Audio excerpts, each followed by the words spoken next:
Salut tout le monde, bienvenue dans cette nouvelle vidéo et aujourd'hui je vous retrouve pour vous parler de mes cheveux et de mes nombreux changements capillaires que j'ai pu avoir ces dernières années.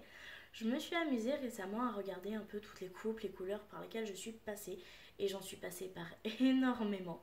Vraiment, je suis passée de blonde à brune avec les cheveux bleus, avec les cheveux roses, avec les cheveux courts, avec les cheveux longs.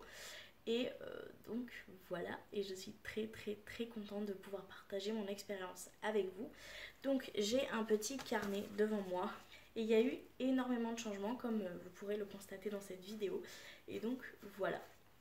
Donc moi j'ai eu les cheveux qui n'ont pas bougé jusqu'à mes 17 ans, à peu près 17-18 ans. Donc 2018-2019, j'avais les cheveux très longs. Je vous mettrai des petites photos par ici pour vous montrer. J'avais les cheveux très longs, naturels, j'avais jamais fait de couleur, ce genre de choses. Et j'ai commencé du coup, je pense, janvier 2019, ou plutôt décembre 2018, en fait à faire des mèches parce que j'étais rentrée en stage en coiffure. J'étais en train de faire une école de coiffure et j'avais envie et besoin de changement pour faire un peu plus coiffeuse, vous voyez.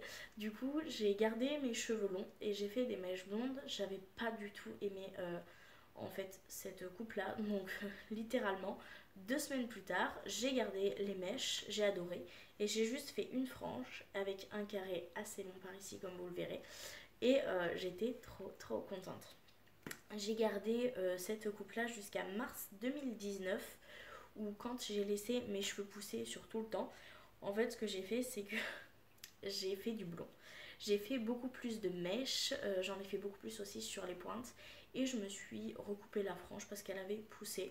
Et donc voilà, j'ai gardé ça jusqu'à avril 2019 où j'ai fait un carré long en fait, tout simplement. Donc j'ai gardé le blond, je me suis juste recoupé pour faire une coupe propre et j'ai juste refait ma frange et c'est tout.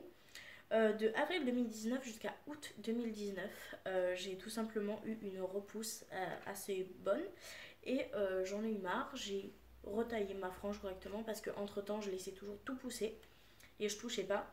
Donc j'ai retaillé ma frange pour qu'elle soit propre et j'ai fait une couleur brune du coup sur mon blond. Donc ça faisait un brun très clair que j'aimais beaucoup. Cette coupe là et cette couleur là je l'ai gardée du coup jusqu'à octobre. J'avais décidé de faire un tie and dye blond. Donc j'avais toujours mes mèches en racine et j'avais décidé d'éclaircir énormément les pointes et du coup de retailler ma frange. J'avais laissé pousser pas mal mes cheveux donc ça commençait à être un petit peu long et surtout c'était la mode des grosses mèches devant. Donc j'avais fait 2 grosses mèches blondes platine comme ça. Sauf que comme je m'étais toujours marrée sur le côté, il y avait juste une grosse mèche blonde là. Donc, donc voilà. J'ai suivi la mode, mais j'ai pas fait comme tout le monde et c'était pas forcément trop une réussite, je vous avoue. Donc j'ai gardé ça jusque novembre 2019 à peu près, où en novembre 2019 j'ai eu un gros changement capillaire, j'ai eu je sais pas, une crise existentielle et j'ai eu un carré très court blond platine. Donc ça c'est l'une des choses je crois que je regrette le plus parce que honnêtement les décos sur déco ça avait énormément fragilisé mes cheveux et ça se voyait, ça faisait déjà excessivement paille. Mais alors quand j'ai fait le carré court blond platine, alors déjà on a dû beaucoup couper, c'est pour ça que j'avais un carré court parce qu'à force ça m'avait trop abîmé les cheveux et ça m'a ruiné les cheveux. Mes cheveux ils avaient jamais l'air beaux. Je faisais énormément de soins. Le blond, c'est hyper compliqué à entretenir quand on a une tête entière. Alors, quand on a des mèches, c'est chiant pour pas que ça jaunisse. Mais quand on a la tête entière, c'est encore plus compliqué. Donc voilà, je trouvais ça que ça faisait très coiffeuse. Je trouvais pas que ça me ressemblait au niveau de mon caractère. Mais ça faisait coiffeuse, donc je l'ai gardé quand même jusqu'en janvier. Donc je l'ai gardé à peu près 2 mois. Je sais que pour certaines personnes, ils se disent la fille, elle a fait une déco complète et elle le garde que 2 mois. C'est tout moi, c'est comme ça. J'aime beaucoup le changement au niveau de mes cheveux, donc voilà. Donc en janvier 2020, j'ai fait la bêtise de me colorer les cheveux en bleu. Donc je me suis retrouvée avec un carré très court et bleu, vraiment très bleu. Après le bleu ça a dégorgé quand même assez rapidement, donc on est passé d'un bleu bien vif à un bleu beaucoup plus pâle, beaucoup plus terne. Et donc au bout de 3 semaines, donc fin janvier, j'ai décidé par-dessus faire une couleur brune et j'avais peur que ça fasse des reflets verts et honnêtement non, pas du tout.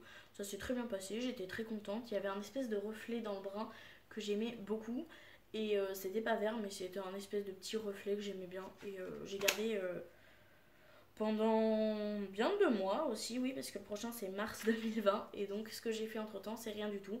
J'ai laissé pousser et c'est tout. Et à ce moment-là, en mars 2020, j'ai eu une couleur du coup un peu blond roux et ça c'était pas de ma faute en fait. J'ai eu un examen médical et en fait on nous collait des choses dans la tête en fait pour pouvoir des électrodes et il y avait un produit pour les enlever et ça avait fait des taches horribles et tout ça et c'était vraiment pas joli et du coup en peignant bah, ça m'a un peu abîmé, ça m'a un peu décoloré les cheveux. Je me suis demandé ce qu'on avait foutu sur mes cheveux. Donc on a unifié tout ça et ça a donné du coup une couleur un peu blond roux que j'aimais franchement pas mal. Je crois que c'est l'une des couleurs que j'aimais le plus d'ailleurs sur moi, je l'ai adoré. Et ça du coup je l'ai gardé jusqu'en mai. Donc voilà, mai 2020 où j'ai gardé la même base, j'ai pas touché, j'ai juste refait des petites mèches en racines pour unifier le tout et c'était quand même plutôt joli. À cette époque-là, j'avais du coup ma frange qui repoussait et j'y touchais pas, je la mettais comme ça sur le côté, des deux côtés. Je trouvais ça plutôt joli. Et là, on passe à août 2020 où en août 2020, j'ai eu je sais pas, pareil, une crise existentielle et j'ai fait un noir sur mes cheveux. Un noir qui était beaucoup trop foncé. J'aimais pas tant que ça, mais ça allait quand même, on va dire. Et tout ça pour qu'en septembre, en fait, je me colore les cheveux en rose. Voilà, donc j'ai fait du noir pour pouvoir, quelques mois après, donc en septembre, faire une petite déco et mettre du rose. C'était un rose fuchsia que j'aimais plutôt pas mal. Donc voilà, pour repasser finalement en novembre, où je me suis coupé les cheveux en carré mi-long, on va dire, et les recolorer en noir. Donc voilà, donc je suis passée de noir à rose pour repasser au noir, mais quand même couper les cheveux parce que la déco ça m'avait encore abîmé les cheveux. Donc là j'ai pas touché jusqu'en janvier 2020 où j'ai gardé toujours ma base de carré, j'ai pas refait de couleur, la seule chose que j'ai faite c'était retailler une frange parce qu'elle me manquait ma frange. Donc voilà, en février 2021 j'ai fait un carré moi-même, enfin j'ai fait, pas du tout. Euh, on était avec mon chéri, j'ai coupé comme ça et mon chéri a rattrapé mon carré et c'était très bien. J'ai bien aimé mais au mois de mars j'avais envie d'une coupe un peu plus définie donc du coup je suis allée chez mon coiffeur et du coup on m'a fait ça. C'est un espèce de carré plongeant beaucoup plus court derrière que devant. Moi j'aime bien le mettre un peu comme ça derrière l'oreille, je trouve ça joli donc assez plongeant devant avec une petite mèche qui tombe bien sur le côté. Et voilà, et je trouve que c'est déjà pas mal parce que bah, j'ai quand même passé beaucoup de caps. Je suis quand même passée de brune cheveux longs à cheveux beaucoup plus courts, à cheveux encore plus courts. Je suis passée de blond à brune, à noir, cheveux bleus, cheveux roses. Et je vais pas vous mentir, je rêve d'avoir les cheveux verts. Sauf que c'est un peu compliqué pour trouver un travail et ce genre de choses. Donc ça sera pas pour tout de suite, mais je pense que si je trouve une belle perruque verte, je vais pas hésiter à la prendre parce que c'est vraiment le vert sapin, c'est vraiment une couleur que j'ai vraiment envie d'essayer sur ma tête. Donc voilà pour le petit album et pour le petit vécu de mes cheveux. Qu'est-ce que je retiens de tout ça Ce que je retiens, c'est que ça abîme énormément les cheveux de faire n'importe quoi avec. On va pas se mentir, de passer de blonde platine à brune pour pouvoir redécolorer, pour pouvoir refaire une couleur rose, pour pouvoir faire une couleur bleue, ça abîme taquer les cheveux. C'est bien beau, les produits à base de silicone, ça donne une apparence de cheveux sains, mais j'ai jamais su, avec aucun produit, tout simplement récupérer mes cheveux. La seule chose qui a pu sauver mes cheveux, c'est les laisser pousser et couper énormément dès que je voyais que c'était beaucoup trop abîmé pour pouvoir enlever les fourches pour éviter qu'elles remontent. Comme vous avez pu le remarquer, j'ai beaucoup changé de coupe, de couleur, donc c'est assez compliqué pour moi de plus trop les toucher vraiment. Genre résolution 2021, arrêter de tuer ses cheveux à vouloir changer tous les 4 matins. Mais donc voilà, j'ai changé énormément de tête, ça m'a énormément plu. Mais si vous voulez des cheveux sains et en bonne santé, bah faut peut-être arrêter de faire n'importe quoi parce qu'aucun produit pourra vous les sauver. J'espère que cette vidéo vous aura plu. Moi en tout cas ça m'a plu de partager mon petite évolution capillaire avec vous. Et je vous dis à la prochaine pour une prochaine vidéo. Bye!